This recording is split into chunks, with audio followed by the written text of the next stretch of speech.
Am I ready for prime time? We're really. Can I make another cocktail for our meeting? Yes.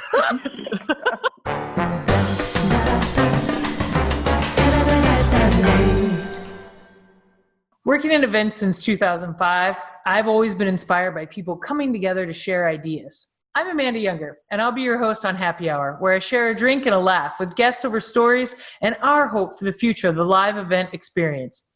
Today, I'm speaking with Marissa Piper, Director of Live Events and Production, as well as Shaela Parrot, Event Coordinator of Talent and Operations. Be sure to subscribe and continue the conversation with us online at eventspeak.com. Together, we can make the difference in live events. Tonight, we're enjoying mules as the libation of choice. I myself am having a Kentucky mule, which is bourbon, using Taconic Dutchess Private Reserve from the Hudson Valley. The cold metal insulates the temperature of the chilled ginger beer, keeping the cocktail cool and refreshing. Usually it's garnished with a lime and some slapped mint, but I ran out. Today, how hard did you slap your mint? I mean, this is what you gotta do. You gotta slap the mint. It really brings out the essence, and then you throw it in there, and then everyone gets super happy. Anyways, ladies, so good to have you with me tonight. Tell us who you are, what you do, and what you're drinking. I'm Shaela Parrot. I work in events. I deal I deal with sort of operations and talent and anything really that needs any kind of logistical connections. Like, that's what I'm really good at. That's what I love. I'm a huge fan of talent. I've been around actors for a long time and all that. So I have a little simpatico there. So that's what I do. And I'm drinking a mule, but your description was way more exciting than mine. I've got some liquor, some mint, and some lime. Yes, and I'm going for it. Yes. Well, that's my girl. But did you slap your mint? Okay. No, I muddled it. So, hi, I'm Marissa Piper. I have been lovingly in events for probably over about 15 years now. I've done everything from be a PA to, now consecutively producing. I, worked in LA, I've worked in San Diego, I've worked all over the world and New York, and it's just something that I love to do. Most recently, I was with a company in New York City where I had the lovely pleasure of producing the WorldPride Closing Ceremonies, and Amanda Younger was my client, and they don't come any greater. And Shaela, who unfortunately I've known for like 100 years, since we were basically puberty teens. I actually had the extraordinary pleasure of bringing onto the project and have, a dear lifelong friend who's very good at what she does as far as talent wrangling and managing talent and helping produce that side of the show. So, so here we are, and also 2020 just got canceled in all events. So cool, let's talk about it. Talk about it. Well, and I was thinking actually earlier today, I go, man, what are some of the stories that we actually share? And I'm like, oh, we share plenty. It's I think just working in Times Square in general does that. So just to paint the picture for everybody actually listening in, WorldPride Closing Ceremony took place in the very epicenter of New York City in Times Square, where a whole giant concessions area, which was recently expanded, had to be completely taken apart, removed, so that our stage could come in. I was booked in a nearby hotel, which our organization had put in multiple. And so I go in there just because I have the WorldPride Award, which of course I don't want to keep carrying around. So I'm like, I'm going to keep it safe in the hotel room. Hey, I'd like to check in, get my key. Like, oh, we'd like to escort you up there. And I'm like, I'm good. I just need the key. I'm just going to go. I'm good. So they give me the key. They send me up. and I am definitely in the wrong room. They send me to the presidential suite. And I go, I'm an awesome employee. You're like, I know I'm good, but our host ended up, that was her room. Was in Margaret Cho's room. And I was like, oh, nope, this is wrong. But you're like, for we're sort of different. Basket, that's nice. I'm gonna go. And anyways, by the next day they had to switch it, which then I got the real one. And of course I left the award there. And when I came back the day of the closing ceremony, I confidently go back up to my room and go on inside. And it is missing the award for the closing ceremony. The whole purpose of the ceremony is missing. And I actually came back to the trailer, and I think everyone saw that everything had drained, the color. She was white and said, walked into the trailer and goes, we've got a problem. And I went, oh God. The award that's passed on and on is gone. Oh no. About to flip out. Sure enough, like went back to the hotel, explained the whole thing to security, and then I think that like she had all but had the FBI there. I mean, NYPD he was like we had just radios. happened to be there. Radios. He had to be there for the day anyways. And he was like, all right, FBI. I was like, yeah, let's talk. Let's try an investigation. So it's just like a glass. And we need it within like the next basically 4 hours, 5 hours. So it's very special and custom. And then I need it like in an hour. So true. Quick. Oh man. Also, the best part is for award vendors. Yes. Yeah. I started to be like, who can make me an award? And I was like, Canal Street. I was like, someone on Canal Street can do this. I'm sure of it. We were going to send one of the poor kids from the office to go down and have a construct of this award. And we were going to pass it off to, oh God, what was it? The Germans or the Copenhagen. Copenhagen, yeah.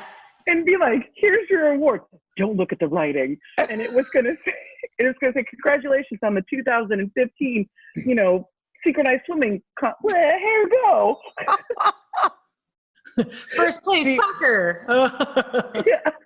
I, of course, had no idea any of this was going on because I was running. My brain had broken because I was running between all 15 different venues, trying to check people in, and the food wasn't there for somebody, and I was running around like a nutcase. I have things to coordinate and solve. People are arriving. But thankfully, you found the award. Yeah, it was actually in the lost and found at the hotel that was put there by the cleaning, by the hotel maid, who thought I had checked out because nothing was touched. They're like, is it this? I was like, oh my God, I love you all. Thank you so much. Oh my gosh. It was a pretty good story from that. I want you to look at every camera. I want to know every person that's been in and out of the room. The FBI. The FBI is the best. I love it. Hey, Amanda, the volunteers are asking for snacks and some T-shirts. Yeah. Also, Amanda, is there like a unwritten rule that volunteers don't volunteer to do anything? They just show up for a meal and then they tell you how bad you are at your job? Because they've been doing this for years. And so they know how to do everything better than you, but yet they're still a volunteer. And basically they're just waiting for their meal. Cool, Ben, I need you to handle these volunteers because I'm going to have a heart attack. They're a wonderful and intricate and lovely part of everything that I do. And you know what's funny is I walked away from that going, gosh, I really love the sacrifice that so many people make for pride to be a volunteer. And then I looked around and I was like, there needs to be a 100% like honored volunteer guard who is the most, and then I was like, it's Donna. It's like, Donna. But it's She's Donna. Donna, we need you to do everything. Donna. Donna, I need you now. I cannot replicate- speak volunteer. There's some volunteers that were just fantastic, and you just want to replicate them and put them everywhere. Yeah. And don't get me wrong, I don't think events can run without volunteers. As someone who's No. definitely like, I mean, you know, even when my Tony Robbins days, we relied on close to 400 volunteers to run events. So, I mean, and I do understand that. I know Pride, because I've been a Pride volunteer too. So I know you're never going to win, but I also know that there's just that one person that's like, you have to do your job. And she's like, I need my sandwich. And I was like, I have no sound on stage for a concert with 8 acts. Can your sandwich just wait? I need to go talk to the NYPD. Well, we have volunteers for high times for the cannabis cups. And that, I mean, we lose them halfway through the day. Yeah. I mean, they're gone. Like they would pass out somewhere, and you're like, I hate it when they ask me to be sober when I'm volunteering. sober. And then when your shift is done, just take off your shirt. Yeah. Do whatever you want. Enjoy. But I'm like, let me go volunteer anywhere. Do you know what I'm going to do on Tuesday? What's that? I'm going to go to Governor's Island to help maintain the lavender fields. I don't even know what that means. But you're so excited. But I'm so excited. I'm like, I get to go somewhere. Google, what is lavender? Garden. I literally think I'm going to garden and break my back, but I'm like, I get to go somewhere. I get to say I had something to do and a new activity. Do you need me to go with you? You need help? Oh, it's already full. I've already had to ask for 3 other people. Thank you. Maggie and I did a training today. We're actually going to be, which is actually really cool, and not to get too political, but we're going to be escorts for a women's clinic in Queens, because, you know, women show up for services that, protesters are also there all day long every day because, well, of course, these are the same people that, as soon as their rights were infringed upon by asking them to wear a mask, not to spread a global disease that caused a, massive pandemic and multiple people to die, are the ones that are like, we're going to take your rights away. And so we signed up to be escorts for these women. And I was like, I'm just so excited to have something to do. Yeah. And she's like, can you do weekday shifts? And I was like, yeah. I go, I haven't worked in 3 months. I was like, I'll do whatever you need me to do. Isn't that crazy? Because listen, the 3 of us are, don't let Marissa hear me say this, but the 3 of us are like, intelligent, accomplished, like people who have a lot to bring to the world. Right. And the 3 of us are like, what have we done for the last 3 months? That is mind-boggling. I mean, crazy. I had to pivot to like virtual digital events, and I'm still not as great on Instagram as my colleagues. I'm basically like, here's the picture, and then here's the information, and share. And then my friends are doing the stories, and they're layered. Oh, and like things are blinking and moving, and then there's a swipe, and there's all this stuff. And I'm like, how did you do all of that? Yeah. It wasn't part of the assets I got from the creative team. My dog has 18,000 followers. I have no idea how to do anything. I have 335 personal followers. People were like, oh, you got to do the thing for the swipe. And I was like, girl, I do not know what you were talking about. I was like, I have no idea how any of this works. To me, I'm super interested. My cousin is a corporate like meeting event planner. And so we've been talking a lot, and she's worked for like Google and Facebook. She's worked for all the big companies. Melissa and I were talking, and she was like, Shaela, I just got off of a Zoom call with Google, Amazon, Facebook, and she listed a couple others. And she goes, events are done for like this year. This was in the like I think now it's sort of like known that we're not going to get into big groups, but she's like, these companies aren't planning their corporate meetings. Nope. These annual meetings are done. It's all like, and Melissa's, like you, Amanda, and me too, is she's not terribly like technical, like that's not her thing, you know?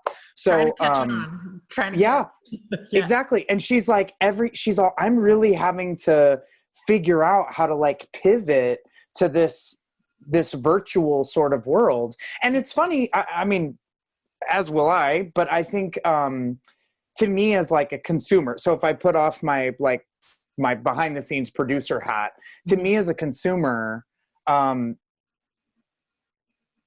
don't want to say this out loud, but the virtual, I know I'm going to whisper it.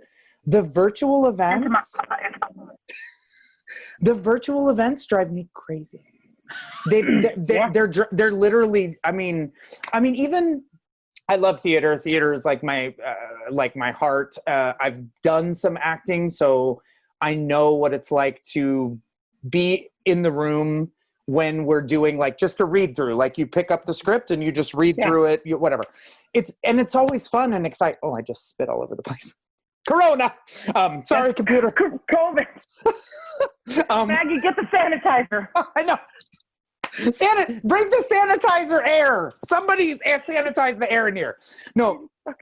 So to me, like I've always loved being in the room and watching actors bring those characters to life for the first time. That's something I love to do, right? Well, a lot of the theaters are doing that now. That's one of the ways that they're really trying to stay engaged with their like patrons, is they're like, well, we'll at least show you what we're working on and you can see the actors in rehearsal. Drives me up a wall. I've tried to watch them and I'm like, oh, I'm so excited. And then I'm just like, oh my God, it's like the Brady Bunch. And then people are, you know what I mean? Like, it's just, it's not. And so it's frustrating as an event professional, because it's like, how can we make these events, the connection of them, the heart of them, the thing that people really like about them, how do we get that in this screen? Well, I don't think we're going to. I think that's sort of the terror of all of it, is that like, whilst we want to create the same thing that we did when we do like an activation or an event in Times Square, and we say, okay, we're going to do this virtual event, you will never tangibly have the same experience that you do through your webcam, that you do when you are live in person or something. And I think you kind of said it best earlier. I don't know if we were recording yet, but Shaela was like something about, you know, like you by your human nature, you're like, I seek, connection. Connection. And it's so true, because even like, you know, for those that like don't say they seek connection, you still, I mean, and I say this for the people that like of the world that, you know, maybe don't want as much you know, crowds or to be around people. And I fall into that crowd. I'm deeply claustrophobic. I understand sort of being limited by people, but I am the first person to love a dinner out. I'm the first person to go, you know, as long as I'm comfortable sitting in, you know, different concert venues. I love those things. Watching something on my computer, I go, oh God, I need to change the clock on my microwave. You know, I'm like sitting here going, how can I engage in something fully through my webcam that if I was in person, it's tactile, it's tangible, and you want to touch it, feel it, do it. Right. And when we don't have that, how do we create an experience online that is going to draw people? And I just don't think we can. So I think we have to change it. I think we have to shift it. And so it's like, you have to change your outcomes, you have to change your priorities, you have to change your objectives. Because you can't tell Nike, hey, we're going to do a brand release and we're going to make this new shoe available on the 30th. But you know, when we would do a Soho pop-up, people would be like, cool, I'm going to go touch the shoe, see the shoe, put the shoe on. Of course you're going to buy the shoe. Yes. But now I'm online and I'm like, look at my new shoe. Oh wait, well, that's Chanel lip gloss, but look at my new shoe. Do you like my new shoe? Yeah. Touch my new shoe. And then somebody goes, swipe. Next. And then it's like people off. And so like, we all know we're going to buy things online without trying them on. We all know we're going to test things online without trying them on. But the issue is like, we are all live events people. So like, we are experienced people. We are experiential across the board. Yeah. And so my hope is that we can take this, learn from it, and transition ourselves into be the social distance experts, right? Like I've social distanced my entire life, suffering from claustrophobia. And so I look at myself as an expert already of being someone that's like, cool, I'll tell you how not to be close to me, but now it's okay. Now it's not faux pas, right? Now me getting to say to people, you're standing too close, they'll be like, you're a bitch. And I was like, let COVID. And so I get to say these things to people now, but I actually haven't had the chance. The pandemic has given me reason. Yes. No one can tell people to please step 3 feet away from me at the very least. Let me tell you, time I just out threw the personal drink in the person's space, face. and I need you out of it. Get out of my elevator! Get out of my elevator! It's enough already. And now people are like, "Oh hell yes, absolutely." Oh, yeah. Before people were like, "I'm so sorry, ma'am." And so, but I think we pivot if we, in all seriousness, I think if we pivot to something like, events professionals taking on the seriousness of social distancing, whether or not you buy into everything 100%, if you think this is an absolute hoax, or if you are someone that has a pre-existing health condition, our world has changed, and we have to start acting like our world has changed. And so if we want to do live events, then we are going to have to be the people that are the foremost experts of social distancing. And I truly think that's where we are going to have to move to. We're going to have to be the ones that are like, nope, this is where you mark. This is gas tape. This is your X. This is your measurements. And we become these people that are like, we're the best in the business. But now we have to be the best in the business another way. And that other way is going to be telling people and helping them bring back that tangible, tactile activation, but also with social distancing expertise. And I think that that's something that I hope we can pivot to and learn and, bring, our team of experts into, like, the people that we've worked with on Pride. I mean, these are some of the smartest people in the world that I've ever worked with. And they're some of my best friends. And we talk all the time, and I'm like, what are we going to do? Like, how are we going to survive this? Yeah. Right. And I think we have to also help rewrite the rules for how we do events moving forward. And that's my 2 cents. It's taken 4 months to sort of articulate that with having no job. But and it has to go. And it has to go beyond just certain added sanitation measures. I mean, everyone got used to after 9/11. You have to add all these new security measures. Totally, security. Even just going into Madison Square Garden, just like in general for public gatherings, what we had to do as events professionals was to add extra security elements based off of large tragic events. So this is another large tragic event. Yeah. And, you're 100% we're going correct. to have to add like these new protocols as people are coming in. And the thing is that when it comes to live events, there's so many other industries that are attached to that. So anywhere there's a live public gathering, there's all of these other things around it that get to, they earn that revenue off of that. So if we're talking about Times Square, because that's where we met, March 12th having the shutdown of Broadway, which is crazy. It went dark. It literally went dark. It is crazy. And it's been dark before, but usually on never this long. Or a blizzard or 9/11. It was a few days as well. 9/11, yeah. But everything in that area is affected.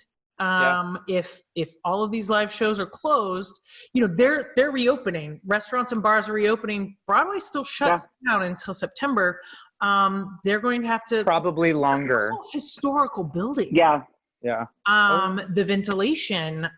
There's so many other things that are involved on being safe enough to open those doors. However, everything around it is being affected. The fact that those you're so right.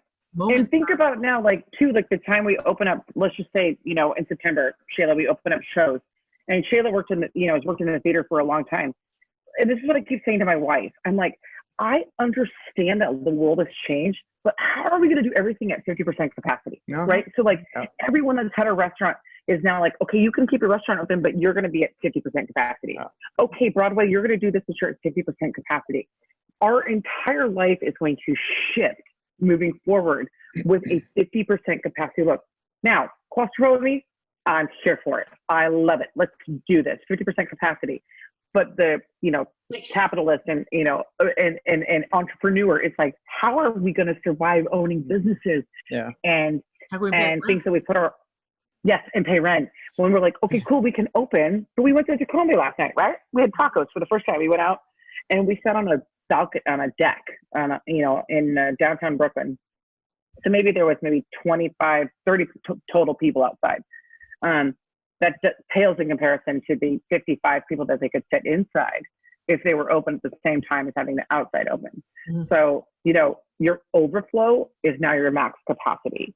And I think that that's something that, for not just restaurants and not just the theater, but, Times Square, max capacity, Madison Square Garden, max capacity. We're going to be looking at how we do this calculation that used to be like, we would fit people by what?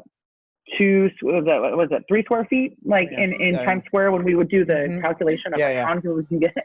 So now it's going to be like 6 square feet. And we have to look at now how we're going to create the same revenue for less amount of people, but the same amount of space. And so like, I think this is such an interesting thing for the events world to be like, how are we going to be the leaders of this sort of entrepreneurial next step? Well, you know what I also think is there's the monetary side of it 100%, but there's also the actual experience part of it. We're all talking about the sanitation. We're all talking about the masks and the safety. We're all talking about the money. We're all talking about capacity and space and all that. But we're not talking, I don't think, at least I haven't been, we're not talking about what is it actually going to mean. Because to me, for example, I love going to a theater. Mm-hmm. Why do I love going to a theater? Because I want to watch what's happening on stage. That's exciting to me to watch it happen live, right? You want everyone to hear you laughing compulsively. So you get other people laughing and then you embarrass your friends because you are so dramatic. Yes. I just wanted to make sure we're talking about the prom. I like going to shows because people who sit around me like watching me watch the show. That's the truth. No, part of going to a theater or an event is you're sharing an experience with people. Totally. And it's how you share the experience. So to me, if you're going to tell me that I could go see the prom every day next week for free, multiple times, but I have to do it in my own seat and there's 15 feet between me and the next seat and we can only sit in one seat and we're all going to be in masks and God knows what the actors are going to do because now they can't spit on each other. So what? They're in a face mask. It's like the visual of the prom. Yeah. Mask, and they're it lifts up the mask like, but it's a kissing. True.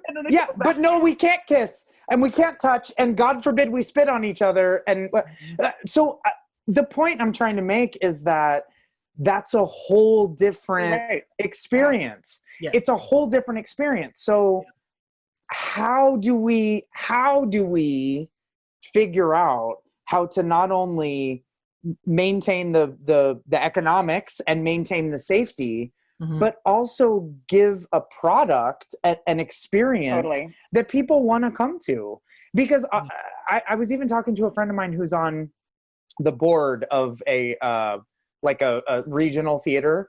And he said, like a couple months ago, he said, we sent out a survey, like how if we open, how likely are you to come? And he was like, less than 25% of our patrons, like the people who love us and have supported us for years, said that they would come back. But you have to think about too, all the stuff that you do with talent. Think about like the people that you handle, Shaela, in general. And then think about like, let's just say each talent is now going to have a different set of standards for how they want to handle like cleanliness protocols. Exactly. Like talent handlers now have this new unique bandwidth of like creating a safe space that's also sanitized, and it's just and granted, like we're all used to like, okay, one extra step. Okay, I've seen crazy writers. Like, I mean, like we can talk about that till the sun comes up. But like at the end of the day, like it's another thing that like you are going to have to handle, which also means costs are going to go up. All of these things are going to cost money, right? Like supplies, the person managing it, and and I guarantee you, and laws. New job descriptions, Mhm. because there's going to be, like in this situation, I even thinking about Pride, right? Right. If I had to deal with each individual talent act in that situation in 3 different locations and their green rooms, and making sure that everything was not only sanitized and safe and spaced Your correctly. brain would have extra broken. You would have had to take a 1-year retirement from actually doing anything but just breathing. Yeah, no, there's going to have to be a safety mitigation Absolutely expert that yes, you have to hire. and there's going to have also to going to liaison with whatever city you're in. So each city is going to be different too. So if we talk New York City, New York's going to set the precedent. We know that, right? Just because off the charts, we already know that we were the epicenter. So you're now hiring a person for this job that's going to have to liaison with the NYPD. We already have NYPD on all our events. So that's going to be the NYPD sanitation expert or whatever. And so it's going to be another element of every single event we do that is now, we're so touched by this that we're not going to be untouched by it. Yeah. And so it's a little scary, but it's, I don't think it's not doable. I just think it's going to change like you said, Shaela, it's going to change the entire experience of attending an event with your peers and, But listen, I'm just going to go out on a limb with this one, but do you know what I really, really, truly hope? Yes. Is that I think, because for me, as I look around my neighborhood in New York City, that is not a big popular neighborhood. It's, it's more of a smaller, quieter neighborhood. But as I look around the past month, and I see people congregating, people want to be together, even in the middle of 700 people. Well, maybe not in the middle of 700 people dying a day, but 700 people were dying a day here. Yep. And I live a block and a half from a hospital. There was a refrigerated truck pulled up. Oh yeah, there was one in downtown Brooklyn. For bodies, they were everywhere, right? So even us who were here in the middle of that kind of carnage on a day-to-day basis, right? It wasn't just a number. I saw it, right? Mm-hmm. So even being in that moment, still there are people in this neighborhood who right now are it's so important for me to connect and be able to congregate in whatever way I can, that they're doing it. And, the argument is, of course, are they doing it safely? Is it going to cause a second wave? And, that's the big discussion now. And I think we're going to see. Point. But the reality of it is, and this is where I go out on a limb, is that I think people need and want connection and group activities completely too much for them to be completely gone for very long. Yeah. Right. No, and I think that's a great way to end on this, because I think we can talk about it all day, and I'm sure we've gone over time, and if so, then you'll probably see an edited version, and oh, thank God. Maybe you see the extended clip. I don't know how this is going to go down, but can we get Shayla's outtakes? Yes. But yeah, I think just the live events will always survive. Being the event experience is part of our identity. You go to a concert, you buy a shirt, you want people to see that you had that group. You attended with other people, and other people be like, I went to that concert and it was awesome. And you're like, yeah, it was. And now they're going to be like, I went to Coachella virtually. I got my stamp. Yeah. Cool. Did you go to that? I went to that this year. Oh, yes. Yeah. And it is that connection, and it's those memories. Totally. And, I think that's something that we've always said is, we're not just creating an experience or something. We're creating memories for people, and it's a way to connect with an absolute strangers. I've gone to camping festivals, and you end up becoming friends with people that you never knew just because you had this experience together and you all went and watched Weezer that one time. Or you have to camp next to Marissa. Ooh, burn. Man, Somebody call the burn unit. There's a super laughy person in the middle of this play. This is wonder. She seems that like one. A kick in the She's pants. Down on my screen. It's that one. Yeah. Well, I think we laughed at the same time. I think I should see what she's doing later. But anyways, I wanted to thank you guys for coming on and talking to me about your Thank you. And also some stories. And I love catching up with you guys. And I hope I loved it. That we and it made me miss events even more. And it actually, I think it reignited also to the passion that I have for what we do. Yeah. And so thank you for that. Thank you for actually reminding me that I don't need to go change my career right now just to go get a job when I actually 100% love what I do. And I think that's super important. I think, a lot of us are like, jump ship. What can we do? What's our other skill set? This whole thing's crazy. And I think what we need to do is remind people the reason we do events is because of this. And, and we love it and we're good at it. And we should keep trying to make sure that we can bring them back in a way that people have those experiences that create the memories that they go, I'm going to go to that, or I want that girl to produce my event, or I want that team, that guy, all of it, I think is so important. Absolutely. Believe in what you're doing because what you're doing is great. And everyone listening, believe in what you're doing because what we're doing is great. Be sure to subscribe, continue the conversation with us online at events.com. And together we can make the difference in live events. This is so great. Thank you so much, Amanda. Absolutely. Yeah. Thanks, guys. And how you doing, Justin? This is the outro music. Wait, did I just outtake myself?